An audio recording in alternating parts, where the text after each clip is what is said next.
दोस्तों, मेरी कुछ समय पहले एक भारतीय जनता पार्टी के समर्थक से बातचीत हो रही थी और बातचीत जाहिर तौर पर एक बहस के रूप में परिवर्तित हो गई, राजनीतिक बहस के रूप में। और मैंने ये मुद्दा उठाया कि किस प्रकार से उनकी पार्टी, उनके नेता दोगले चरित्र के हैं, दोहरे चरित्र के हैं, हिपोक्रेसी बहुत ज़्यादा करते हैं। मैंने बताया कि किस प्रकार से उनकी जो सांसद हैं, उन्होंने राष्ट्रपिता के हत्यारे को देशभक्त कहा। और जब पूरे देश में भाजपा के समर्थकों ने उस पर खुशी का इजहार किया और कुछ दिनों के बाद फॉर्मेलिटी के लिए प्रधानमंत्री ने कह दिया कि मैं उसे उस सांसद को दिल से माफ़ नहीं कर पाऊंगा, और कोई पनिशमेंट नहीं मिली, किसी पद से नहीं हटाया गया, कोई इस्तीफ़ा नहीं मांगा गया, कोई और पनिशमेंट नहीं दी गई, बस ये स्टेटमेंट देकर किनारा कर लिया गया। जब मैंने ये बोला तो he was at back foot. और फिर उसने कहा, थोड़ी देर रुक के उसने कहा कि वैसे नाथूराम गोडसे तो देशभक्त था ही, इसमें कोई शक नहीं है, उसने गद्दार को गोली मारी, महात्मा गांधी ने ठीक नहीं किया। मैंने पूछा कि क्या ठीक नहीं किया, उसने बताया वही जवाब कि महात्मा गांधी की वजह से देश का बंटवारा हुआ, पाकिस्तान बना, देश को तोड़ दिया महात्मा गांधी ने। ये जो सवाल है, ये जो देश को महात्मा गांधी ने तोड़ दिया या जवाहरलाल नेहरू ने तोड़ दिया, ये केवल इस छोटे से तबके के दिमाग में नहीं है या कम जानने वाले के दिमाग में नहीं है। बहुत पढ़े लिखों के दिमाग में भी ये जानकारी कूट कूट कर पिछले कम से कम जब से मैंने होश संभाला है, इन चीज़ों के बारे में बातें कहीं भी होती रही हैं, तो मैंने ऐसा सेंस किया है कि ये बातें हवाओं में आम हैं कि महात्मा गांधी, सरदार पंडित जवाहरलाल नेहरू, इनकी वजह से पाकिस्तान बना। जिन्ना को ज़िद थी कि वो प्रधानमंत्री बने, और उसे यदि प्रधानमंत्री बन लेने देते तो कोई बंटवारा नहीं होता। सबको पता था कि जिन्ना की मौत होने वाली है, जिन्ना बीमारी का शिकार हैं और कुछ समय वो मर जाने वाले थे, लेकिन पंडित नेहरू को क्योंकि पद का लालच था, क्योंकि महात्मा गांधी को अपना वारिस, अपना जो जिसे कहते हैं कि चमचा, उसको प्रधानमंत्री पद पे बैठाना था, इसलिए ये देश का बंटवारा किया गया। कुछ इस तरह की अवधारणा पूरी की पूरी हिंदी पट्टी ही नहीं, पूरे देश में ये फैली हुई है। और मुझे इस बात का बड़ा अफसोस है कि कांग्रेस सरकारों ने इतने सालों में ये जो गलत अवधारणाएं फैलाई गई, इसको बस्ट करने का, इसके बारे में फैक्ट्स निकाल के एजुकेट करने का काम नहीं किया। बल्कि मैं आपको आगे बताऊंगा कि किस प्रकार कांग्रेस सरकारों के गलत कदम की वजह से आज ये जो रेडिकलिज्म है, आज जो ये उग्र राष्ट्रवाद है, आज ये जो सांप्रदायिकता है, कितनी बढ़ गई है। आते हैं मुस्लिम लीग और हिंदू महासभा, जो कि आरएसएस का पार्ट थी, पर हिंदू महासभा एक तरह से आरएसएस का पॉलिटिकल विंग रही। देखते हैं कि हिंदू महासभा या आरएसएस की बात करें, डॉक्टर केशव बलीराम हेगड़ेवार और मोहम्मद अली जिन्ना, ये दोनों एक समय में भारतीय राष्ट्रीय कांग्रेस से निकले थे। ये दोनों एक समय में कांग्रेसी थे। तो आप कहेंगे कि मुस्लिम लीग के जो लीडर जिन्ना साहब थे और डॉक्टर हेगड़ेवार, ये दोनों असल में कांग्रेस की पैदाइश हैं। खैर, कांग्रेस में तरह तरह के लीडर्स रहे और बहुत सी भिन्न भिन्न विचारधाराओं के कम्युनिस्ट भी निकले, वहाँ से सोशलिस्ट भी निकले, और फिर हिंदू महासभा के भी निकले और मुस्लिम लीग के भी निकले, सेंट्रिस्ट भी निकले। तो हर तरह के लीडर, ये बहुत बड़ी मैं कहूँगा कि अविरल गंगा थी उस समय में। कांग्रेस के जो प्रेसिडेंट हुए, उसमें दादा भाई नौरोजी जैसे पारसी जेंटलमैन भी हुए, उसमें बदरुद्दीन तैयब जी जैसे मुस्लिम भी हुए, मौलाना आज़ाद जैसे मुस्लिम भी हुए, उसमें महात्मा गांधी भी हुए, उसमें नेताजी सुभाष चंद्र बोस भी हुए, जवाहरलाल नेहरू, सरदार पटेल भी हुए। तो कांग्रेस में एक अच्छा समन्वय था, जो अखंड भारत, ब्रिटिश इंडिया का एक बड़ा बेहतरीन समन्वय था। लेकिन जब हम बात करते हैं हिंदू महासभा या आरएसएस और मुस्लिम लीग की, या टू बी प्रिसाइज अगर हम बात करें विनायक दामोदर सावरकर जो कि हिंदू महासभा के लीडर थे, और मोहम्मद अली जिन्ना जो कि मुस्लिम लीग के लीडर थे, उनमें समानताओं की कांग्रेस से अगर कंपेयर करें तो दोनों व्यक्ति ऐसे थे जो महात्मा गांधी से इत्तेफाक नहीं रखते थे। वो लगातार उनकी कटु आलोचना किया करते थे। कांग्रेस से भी पॉलिटिकली वो इत्तेफाक नहीं रखते थे। दोनों के हमले लगातार कांग्रेस पे जारी रहते थे। महात्मा गांधी की कटु आलोचना दोनों करते थे।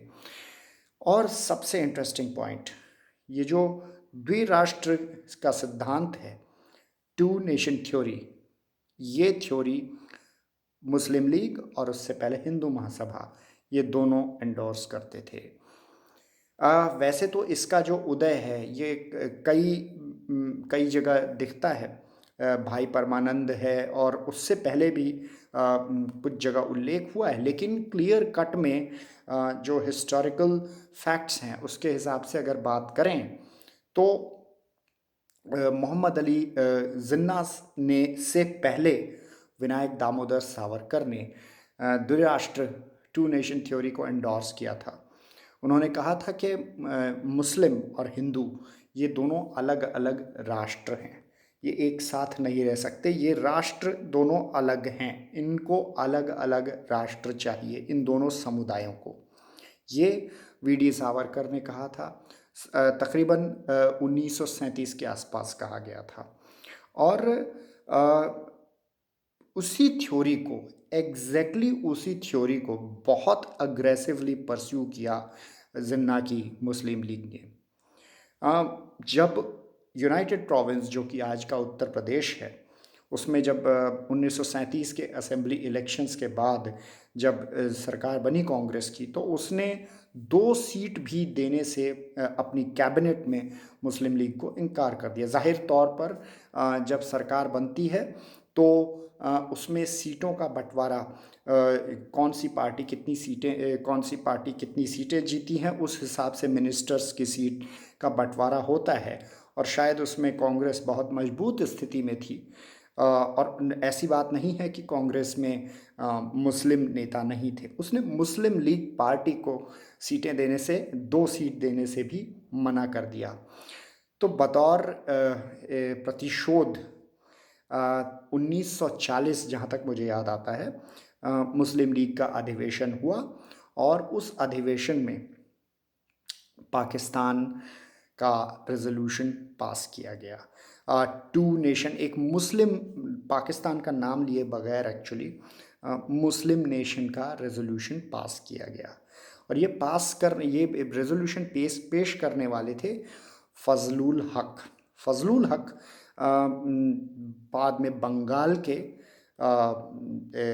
चीफ मिनिस्टर बने। अब देखिए आप, वायसरॉय का विरोध करते हुए कांग्रेस ने, जिसने बड़ी जीत पूरे देश में प्रोविंशियल असेंबलीज में हासिल की थी, उसने वायसरॉय का विरोध करते हुए सभी असेंबलीज से इस्तीफ़ा दिया। कांग्रेस के, यानी कि जो बड़ा प्लेयर है राजनीति का, उसके असेंबली से इस्तीफ़ा देने के बाद सरकार बनाने का जो मौका था वो हिंदू महासभा और मुस्लिम लीग के पास आया।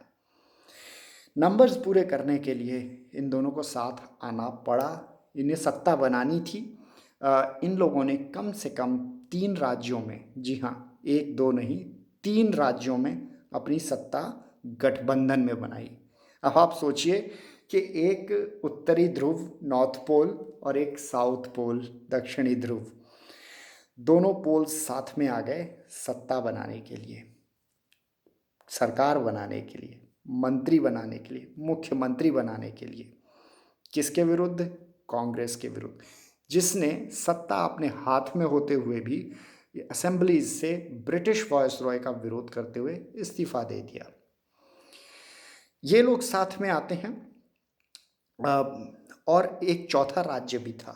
इतिहास के पन्नों में हम पलट के देखें तो पंजाब में भी काफ़ी हद तक कोशिशें रहीं कि एक मिलीजुली सरकार हिंदू महासभा के नेतृत्व में मुस्लिम लीग के सहयोग से बने। जिन्ना का ऐसा स्टेटमेंट भी सियालकोट से आता है कि जिसमें मुंजे और सावरकर ने साफ मैसेज कन्वे किया था मुस्लिम लीग को कि यदि दोनों को साथ मिलकर सरकार बनानी पड़े तो पंजाब में हम बनाएंगे, और दोनों एग्री भी कर रहे थे, ऑल्दो ये सरकार बाद में नहीं बन पाई। मुस्लिम लीग के नेतृत्व में सरकार बनी बंगाल में, जिसमें श्यामा प्रसाद मुखर्जी जो कि हिंदू महासभा के उस वक्त अध्यक्ष थे, और बाद में वो नेहरू के कैबिनेट में भी रहे, आज़ाद भारत में जनसंघ के संस्थापक भी बने, यानी कि भारतीय जनता पार्टी के फोर फादर। वो फजलुल हक की सरकार में थे। फजलुल हक वो व्यक्ति था जिसने पाकिस्तान का रेजोल्यूशन पेश किया था 1940 में। 1940 में पाकिस्तान का रेजोल्यूशन मुस्लिम लीग ने पेश किया, और उसके बावजूद 1942, 43, 44 में बंगाल में जो सरकार थी उसमें श्यामा प्रसाद मुखर्जी और हिंदू महासभा का सहयोग था, मंत्री थे उसके। उन्होंने पाकिस्तान रेजोल्यूशन पास होने के बाद, मुस्लिम लीग द्वारा पाकिस्तान रेजोल्यूशन पास करने के बाद भी बंगाल में गठजोड़ बनाए रखा। पाकिस्तान रेजोल्यूशन सबसे पहले भारत में सिंध असेंबली ने पास किया। सिंध में भी मुस्लिम लीग और हिंदू महासभा की गठजोड़ की सरकार थी। जीएम हिदायतुल्लाह इसके चीफ मिनिस्टर थे, और जीएम हिदायतुल्लाह ने जब सिंध की असेंबली में ये प्रस्ताव पेश किया तो टोकनिज्म के लिए जो 3 हिंदू मिनिस्टर थे हिंदू महासभा के, उन्होंने इसके विपक्ष में मतदान किया।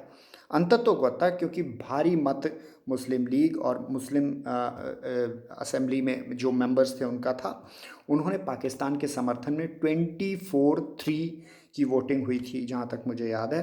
3 ये मिनिस्टर्स थे हिंदू मिनिस्टर्स, तो 24-3 के स्कोर से ये पाकिस्तान का रेजोल्यूशन सिंध असेंबली में सबसे पहले देश में पास हुआ।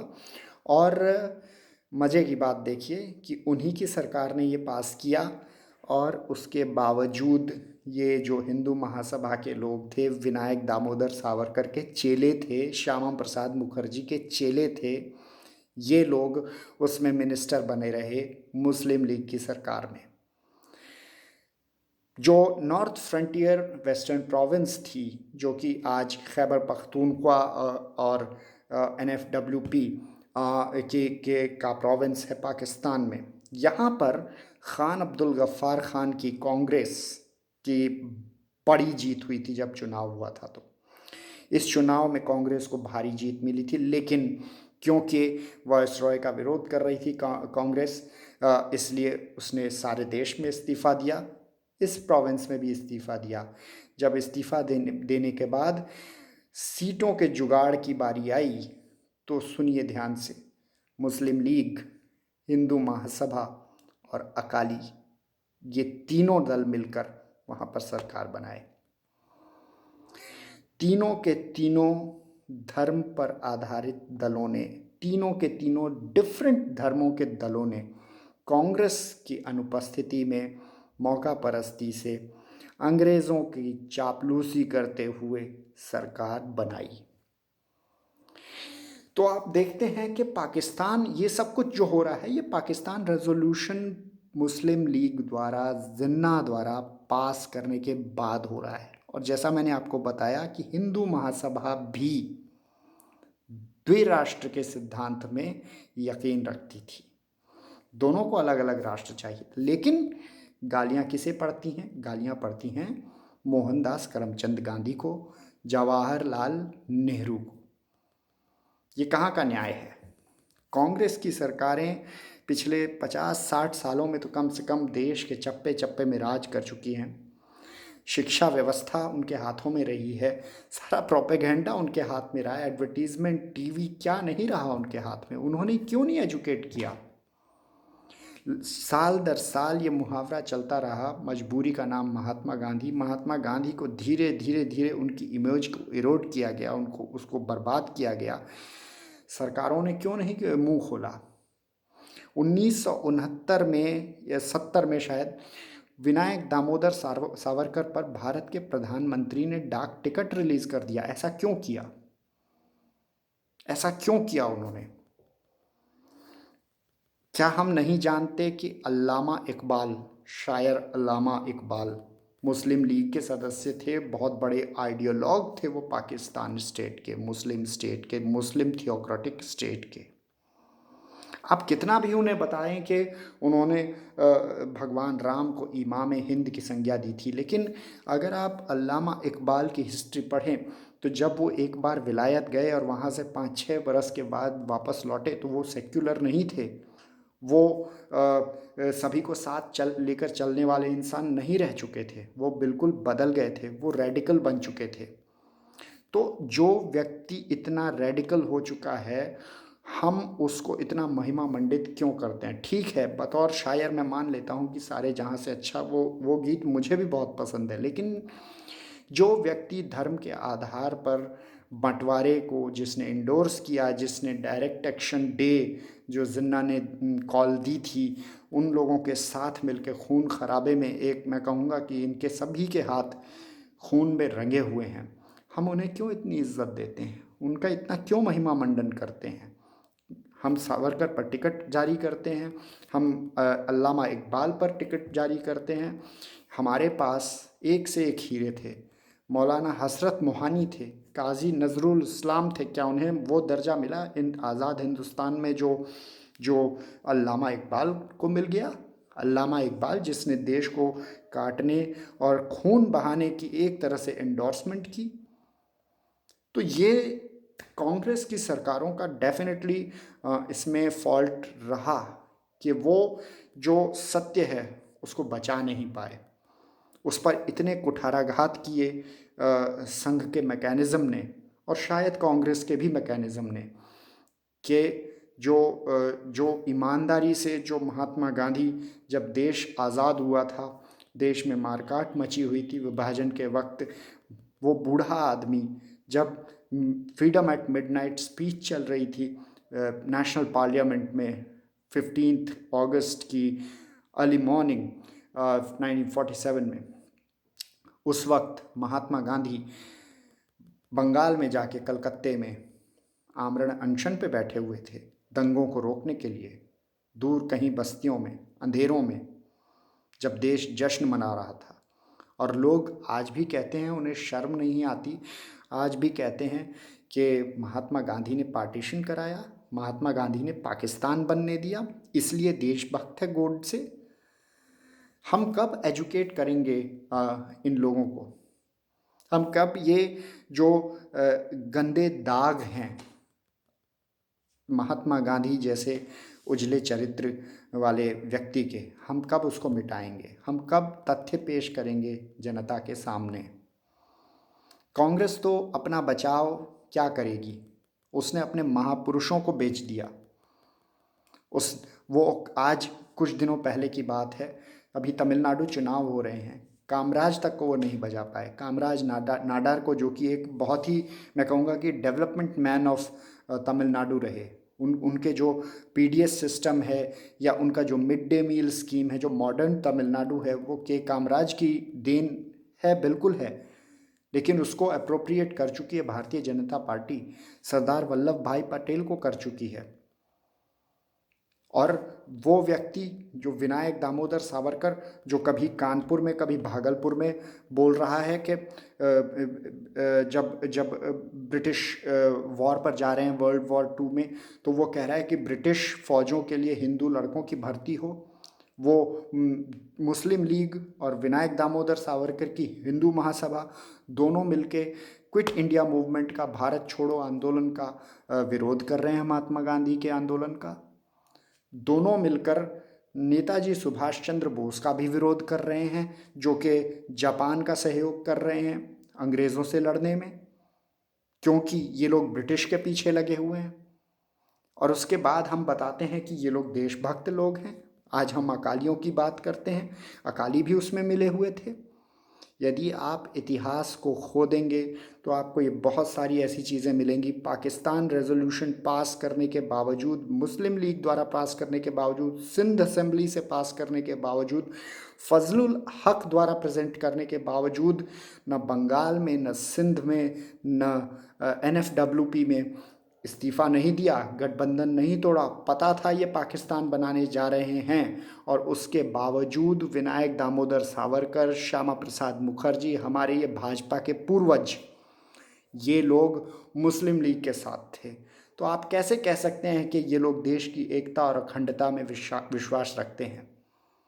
बाकी सब बातें जो आज़ादी के बाद हैं वो बिल्कुल साफ़ हैं। मैंने ये छोटा सा वीडियो, छोटा नहीं काफ़ी लंबा हो गया, 20 मिनट से ऊपर हो गया, ये इसलिए बनाया है कि आप लोग चाहें तो इस वीडियो को एडिट करें, चाहे इसमें सबटाइटल्स डालें, चाहे कुछ भी करें, मेरा मेरा या फिर आप इसे सुनकर दोस्तों को बताएं, लेकिन इस बात को प्लीज़ बहुत फैलाएं। मुझे एडिटिंग वगैरह इस वक्त फ़िलहाल तो आती नहीं है, तो मैं इसको बहुत क्रिस्प बना सकता था, लेकिन सॉरी, मेरे को वो स्किल्स फ़िलहाल नहीं है, मेरे पास वो उतनी एबिलिटी नहीं है। लेकिन मैं ये ज़रूर, मैं इस बात से मेरा खून खौलता है कि एक बुज़ुर्ग जिसने उस ज़माने में जब न टीवी था, न मीडिया था, जब न व्हाट्सएप यूनिवर्सिटी थी, उस वक्त वो व्यक्ति उसने जो है अपने वेस्टर्न सूट त्याग दिया, अपनी ऐशो आराम की ज़िंदगी, दीवान का बेटा था, विलायत से पढ़कर आया था, बैरिस्ट्री चलती थी उसकी, उसने अपनी ऐशो आराम को छोड़ा। उसने देश के, जब तक अंतिम जो गरीब आदमी उसके तन पर कपड़ा नहीं होगा तब तक वो धोती के अलावा कुछ और पहनेंगे नहीं, उन्होंने ये प्रण किया। उन्होंने जाकर, चाहे बारदोली हो, चाहे चंपारण हो, चाहे देश के कहीं और के नीलहे किसान हो, उन्होंने उनको, गरीबों को उठाया, अपने साथ लेकर गए। 30 करोड़ आदमी उनके पीछे चलते थे। ये हिम्मत किसी और के अंदर कहाँ थी? कमज़ोरी, मजबूरी का नाम महात्मा गांधी कहते हैं, महात्मा गांधी ने पार्टीशन करवाया कहते हैं। शर्म नहीं आती लोगों को? प्लीज़ इस बात को सुन लीजिए। चाहे ज़रूरी नहीं कि आप इसी वीडियो को आगे बढ़ाएं, हो सकता है ये वीडियो बहुत लंबा हो सकता है, मेरी भाषा ठीक ना हो, लेकिन इस बात को, इस फैक्ट को पहुंचाएं। महात्मा गांधी बिल्कुल भी, पंडित नेहरू बिल्कुल भी जिम्मेदार नहीं थे पाकिस्तान के लिए। पाकिस्तान रोकने वालों में थे महात्मा गांधी और पंडित जवाहरलाल नेहरू। उन्होंने घुटने नहीं टेके किसी की ज़बरदस्ती के आगे, उन्होंने वो किया जो देश हित में था।